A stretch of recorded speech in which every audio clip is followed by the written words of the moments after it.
Assalamualaikum warahmatullahi wabarakatuh. Alhamdulillahirabbil alamin.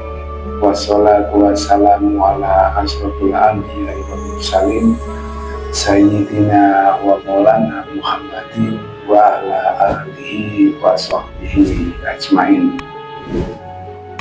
Salam rahayu, salam sejahtera untuk kita semuanya. Salam, Om Swastiastu, Namo Buddhaya, salam kebajikan, Wei Teng Tian. Masih bersama saya, Mbah Roto, dengan mengulas kembali uraian-uraian ilmiah tinggi tentang metodologi metafisika tasawuf eksakta ilmiah. Di zaman yang sangat maju ini tentunya sangat sebanding sekali dengan teknologinya. Sebagaimana pasti kita ketahui bahwasanya di dalam kita manusia, antara manusia dengan yang lainnya itu sekarang ini sudah tidak bisa dibatasi lagi.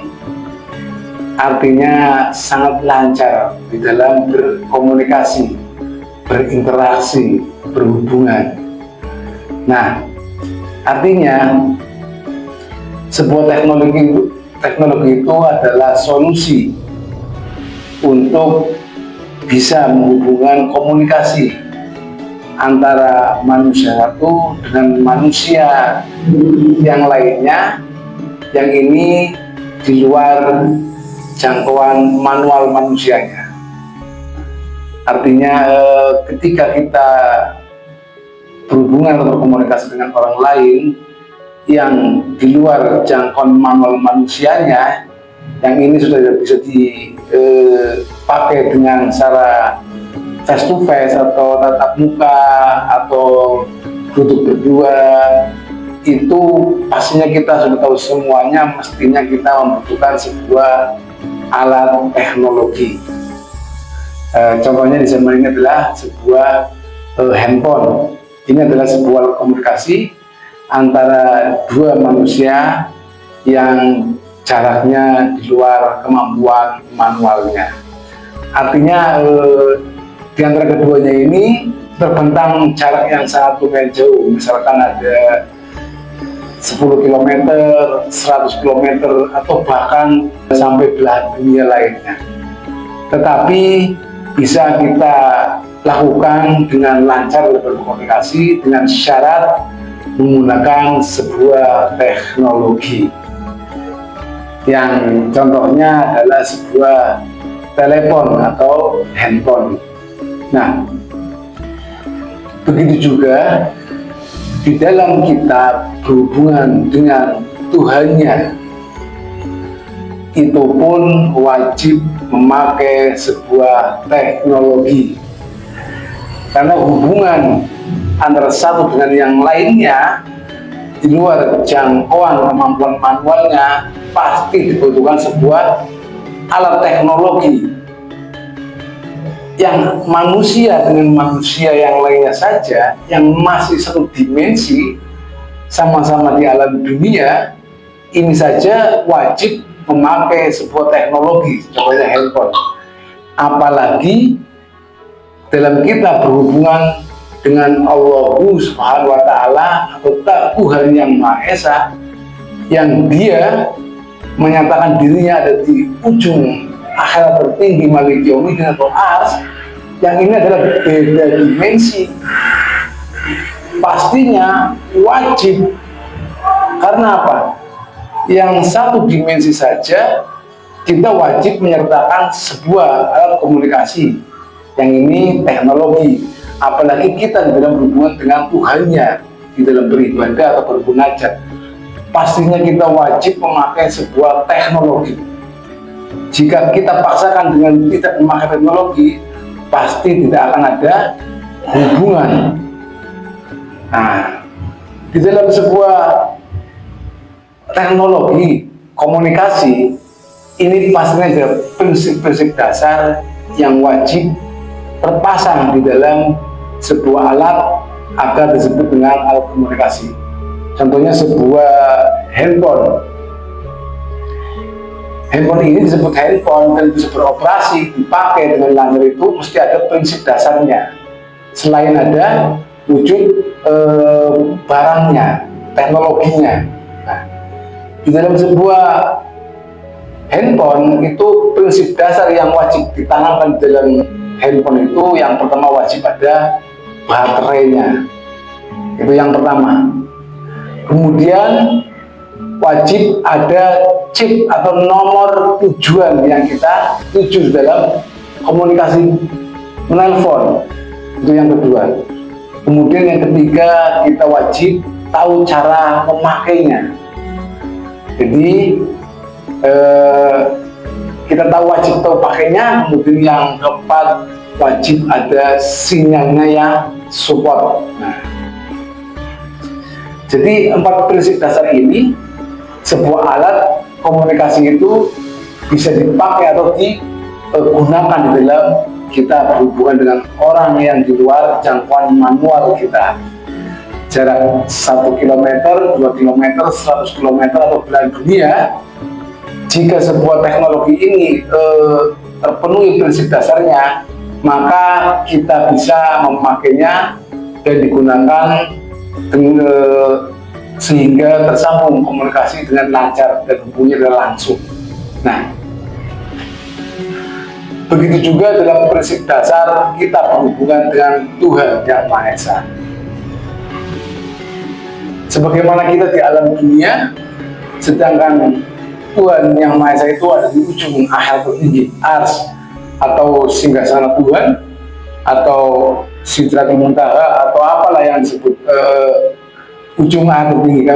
Kalau kami mengatakannya adalah maha kausalitas objektif, artinya maha objektif, artinya dia adalah ujung di langit tertinggi Malik Yaumiddin, maha rahasia, maha mutlak yang tidak terpengaruh orang waktu, dan juga dia laisa kamitslihi syai'un. Nah, dikarenakan jarak antara manusia di alam dunia dengan Tuhannya yang ada di ujung akhir tertinggi, yang ini adalah 2 dimensi, wajib dalam komunikasi handphone ini wajib ada baterainya. Begitu juga dalam kita berhubungan dengan Tuhannya, baterai ini adalah fungsi sebagai daya. Nah, begitu juga untuk bisa berhubung dengan Tuhannya yang Maha Esa di ujung akhir tinggi, ini pun kita membutuhkan daya yang tak terhingga atau yang tak terbatas oleh ruang dan waktu. Nah, jika kita tidak memakai sumber daya yang di luar batas kemampuan, pastinya tidak akan sampai juga. Ibarat kita mengirim sebuah surat ke suatu tempat, sedangkan surat itu kemampuannya hanya sampai di bagian wilayah kita. Ada otoriter wilayah lainnya yang tidak bisa dimasuki karena suatu hal. Nah, maka jika kita mengirim suatu surat di luar wilayahnya, jika tidak mendapat izin otoriter tersebut, maka tidak mungkin surat tersebut bisa sampai di tujuannya. Begitu juga dalam kita bermengajak berzikir atau berhubungan dengan Tuhan, jika kemampuannya ibadah kita, nah, sebagai dayanya tidak sampai ke Tuhan yang Maha Tak Terhingga, itu pun tidak akan sampai. Nah, maka dibutuhkan adalah sebuah daya yang konstantanya adalah tak terhingga pula. Yang ini yang disebut dengan nur yang turun daripada sisi Allah Ta'ala. Nah, jadi alat sebuah komunikasi untuk berhubungan dengan Tuhan ini mesti wajib yang pertama adalah ada dayanya. Yang daya ini mesti daya yang tak terhingga, karena tujuan dalam beribadah kita adalah tujuannya adalah Allah Ta'ala yang dia jaraknya tak terhingga. Walaupun dia lebih dekat itu leher, tapi beda dimensi. Dia ada di ujung alam tinggi, kita di alam dunia. Nah, kemudian dikarenakan jaraknya yang sangat tak terhingga, maka nur itulah sebagai kendaraan kita di dalam menjalani perjalanan-perjalanan ruhani yang ini disebut oleh Nabi, yaitu al-buraq, kecepatan tinggi atau kecepatan kilat yang ini dipakai pada saat beliau Nabi Muhammad Mi'raj, yang ini disebut dengan nur yang turun dari Allah Ta'ala. Nah, nur ini pula lah adalah kekuatan yang turun dari Allah Ta'ala. Jadi tanpa bersatu dengan kekuatan yang turun dari Allah Ta'ala, tidak mungkin kita bisa berhampir akan Allah Ta'ala. Itu yang ada di Ar-Rahman 33. Ya masawal jinni wal insi istata'tum an tanfudu min aqwal samawati wal ardi lan tanfudu la tanfuduna illa bisultan. Jadi tidak ada satu dari golongan jin dan manusia yang mampu menembus batasan penjuru antara bumi dan langit. Itu kisah antara dunia dan akhirat tanpa bersatu dengan kekuatan Allah, yaitu nurnya. Nah, jadi nur ini adalah daya yang tak terhingga, yang ini adalah sebagai kendaraannya dan juga sebagai kekuatan yang turun daripada sisi Allah Ta'ala. Nah, ini adalah analog kias sebuah daya ibarat sebuah handphone alat komunikasi. Nah, kemudian yang kedua mesti memiliki nomor tujuan dalam kita berkomunikasi. Walaupun ada baterainya, kita tahu cara pakainya, ada sinyalnya juga, tetapi jika kita tidak punya nomor tujuannya, maka tidak mungkin bisa kita berkomunikasi dengan orang di luar jangkauan manual kita. Dan nomor ini wajib dimiliki oleh orang yang kita hubungi. Nah, begitu juga dalam kita beribadah kepada Tuhan Yang Maha Esa, mestinya kita punya koordinat atau arah kiblat dalam kita menghadap, dalam kita beribadah. Nah, arah kiblat ini tentunya yang mewakili atau dibaliknya itu sampai kepada kehadiran Tuhan. Nah, jadi kiblat itu ada dua ya. Yang satu adalah kiblat jasmani dan yang satunya lagi adalah kiblat ruhani. Kiblat secara jasmani itu bisa berupa simbol, contohnya salib, punden, candi, kemudian Ka'bah. Ini adalah kiblat secara jasmania. Ini adalah simbol-simbol kiblat secara jasmania. Nah, sedangkan simbol kiblat secara ruhania tentunya dari dulu hingga sekarang itu tidak pernah berubah. Nah, karena ini sisi ruhania adalah sisi yang kodim, yang terbatas oleh waktu, yang tidak pernah berubah. Sedangkan sisi baru itu bisa berubah-ubah karena ini dipengaruhi oleh ruang dan waktu, eksistensi zamannya masing-masing. Jadi ada kiblat jasmani dan ada kiblat ruhani. Kiblat ruhani kita dari dulu hingga sekarang itu tak perlu berubah, yaitu menghadapnya ke Rasulullah. Karena apa? Allah Ta'ala di ujung akhir tertinggi, sedangkan manusia ada di alam dunia. Allah selalu menghampiri alamnya manusia memakai seorang utusan, yang utusan ini merupakan sebagai manusia. Jadi manusia ini merupakan nur yang turun dari Allah Ta'ala. Nurun ala nur yahdilahu linurihi mayasa. Jadi Allah menghampiri manusia selalu memakai nur, dan nur ini ada pada seorang manusia pembawanya. Nah, dengan begitu arah kiblat secara ruhani menuju Tuhan itu pasti menghadapnya adalah seorang utusannya, kekasihnya yang di dunia ini. Jadi arah kiblatnya bukan menyembahnya. Bahkan di surat Al-Quran atau 14 mengatakan innani anna wa la ilaha illa ana fa'budni wa aqimi sholati dzikri. Sungguh aku ini Allah, tidak ada Tuhan selain aku, maka sembahlah aku dan dirikanlah sholat untuk mengingatku. Allah Ta'ala menyampaikan firman-Nya ke alam dunia melalui Nabi Muhammad. Artinya di balik Nabi Muhammad itu adalah Allah Ta'ala, tetapi Nabi Muhammad bukan Allah Ta'ala. Jadi ini adalah dua unsur yang berbeda. Ibarat air menempati gelas, maka wujudnya air menyerupai wujud gelasnya. Tetapi gelas dan air adalah dua unsur yang berbeda. Di baliknya Nabi Muhammad ada nur kerasulan yang bersumber daripada Allah Ta'ala. Nurun ala nur yahdilahu linurihi mayasa. Jadi arah kiblat secara ruhani kita hingga sekarang ini tidak perlu berubah, yaitu kepada seorang utusannya atau rasulnya yang di dunia ini. Bahkan dalam sholat kita sering kita baca inni wajhatu wajhiya lillati fatara samawati wal ard. Pada wajahku dengan wajah yang sudah langit dan bumi. Ternyata wajah Allah di dunia ini ada, yaitu wajahnya kekasihnya atau utusannya. Tetapi utusannya ini bukan Allah Ta'ala, tetapi Allah Ta'ala dibaliknya utusannya. Ada nur yang tersambung kehadiran Allah Subhanahu wa Ta'ala. Nah, arah kiblat inilah yang mesti diketahui oleh semua umat manusia secara ruhaninya. Karena kalau secara jasmania itu berupa simbol. Nah, kemudian selanjutnya setelah kita mengetahui nomor tujuan atau arah kiblat, barulah kita mesti tahu bagaimana cara mengaplikasikannya atau menggunakannya sebuah alat komunikasi handphone. Bagaimana caranya menelpon, bagaimana caranya mengirim pesan, bagaimana caranya mengirim gambar, bagaimana caranya mengirim dokumen, atau bagaimana cara kita bermain internet. Kita mesti mengetahui. Jadi jika seandainya kita tidak tahu cara pakainya, maka handphone ini pun tidak akan berfungsi.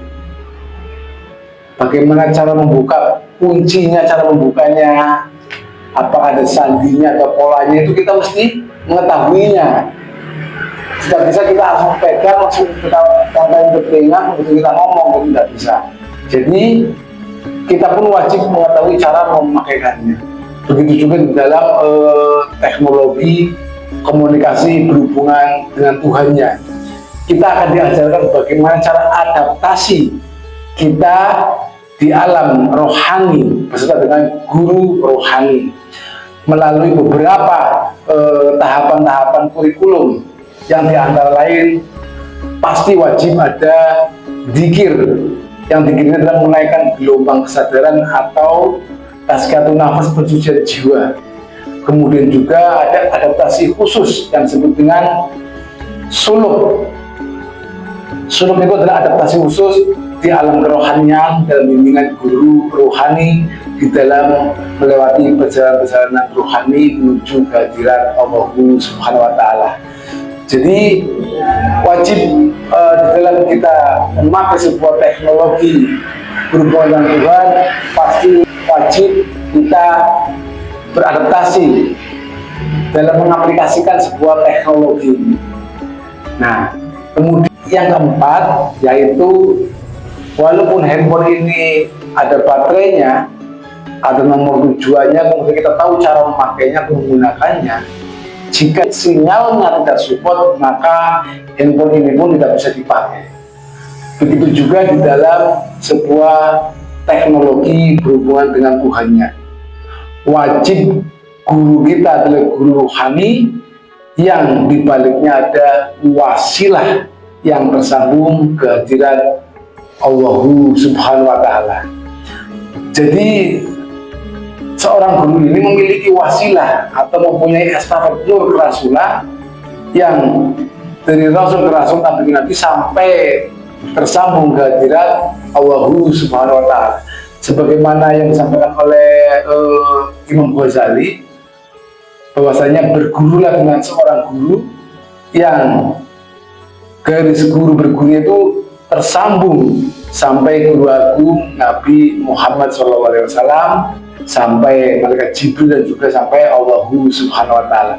Ini adalah wasilah yang kami sebut adalah sinyal. Jadi wajib seorang guru ini adalah guru rohani yang wasilahnya itu tersambung dari estafet nur kerasulan nabi-nabi sebelumnya. Nah, sebuah teknologi dalam berhubungan penguasaan ini disebut dengan metodologi metafisika, atau yang biasa kami sebut dengan tarekat. Nah, tarekat itu adalah sebuah alat jalan atau cara beserta dengan rukun dan syarat agar hubungan antara manusia dengan Tuhannya di dalam beribadah atau bermunajat berzikir itu tersambung. Jadi tidak mungkin orang dalam berkomunikasi dengan orang lain yang di luar jangkauan maupun manual bisa tersambung jika tanpa sebuah alat komunikasi atau handphone. Ini adalah teknologi. Nah, begitu juga di dalam kita beribadah, bermunajat, berzikir kepada Allah Subhanahu wa Ta'ala, wajib memakai sebuah teknologi. Yang teknologi ini yang biasa kami sebut adalah tarekat, atau metodologi metafisika yang dilengkapi dengan rukun dan syarat. Jadi dalam kita berhubungan dengan Tuhan itu wajib memakai sebuah teknologi. Teknologi ini yang kita sebut metodologi beragama, yang di dalamnya wajib ada baiat, penanaman nur iman dan nur kitab sebagai sumber daya yang tak terbatas atau yang tak terhingga, karena perjalanan rohani itu adalah perjalanan menuju Allah yang jaraknya berlapis-lapis tak terhingga. Kemudian wajib menemukan koordinat nomor yang kita tuju, yaitu arah kiblat rohani, yang ini adalah dipertemukan dengan sang pembawa wasilah di zaman kita sendiri sebagai kekasihnya Allah Ta'ala yang di dunia saat ini, atau disebut walia mursyida atau ul amri minkum, yang dibaliknya memiliki atau membawa wasilah yang tersambung sebagai sinyal yang support di dalam berkomunikasi kehadiran Allah Subhanahu wa Ta'ala. Kemudian dari guru rohanilah kita akan diajarkan bagaimana cara mengaplikasikannya atau menggunakannya dalam berhubungan berkomunikasi handphone dengan adaptasi di alam kerohanian melalui zikir yang bermetodologi dan juga metode khusus yang disebut dengan suluk. Nah, suluk ini adalah adaptasi khusus di alam rohani yang selalu dibimbing di dalam kegiatan suluk, yaitu langsung oleh guru rohani itu sendiri. Jadi jika sebuah teknologi handphone tidak memiliki 4 prinsip dasar itu, maka handphone ini pun tidak bisa digunakan, walaupun handphone ini terlihat sangat mahal.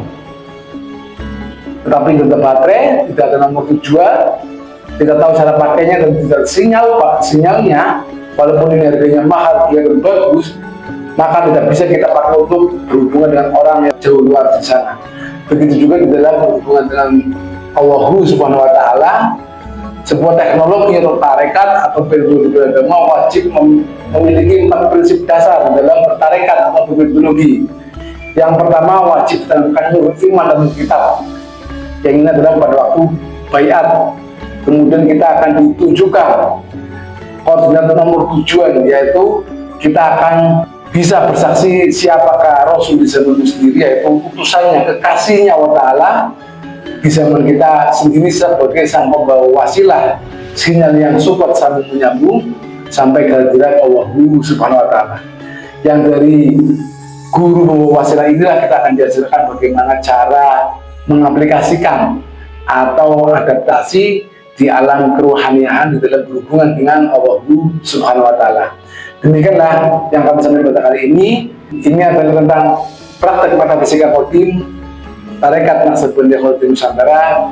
Salam kebangkitan agama tauhid, salam kerukunan umat beragama, salam taklim ma'rifat, billahi anda maksudi wa Assalamualaikum warahmatullahi wabarakatuh.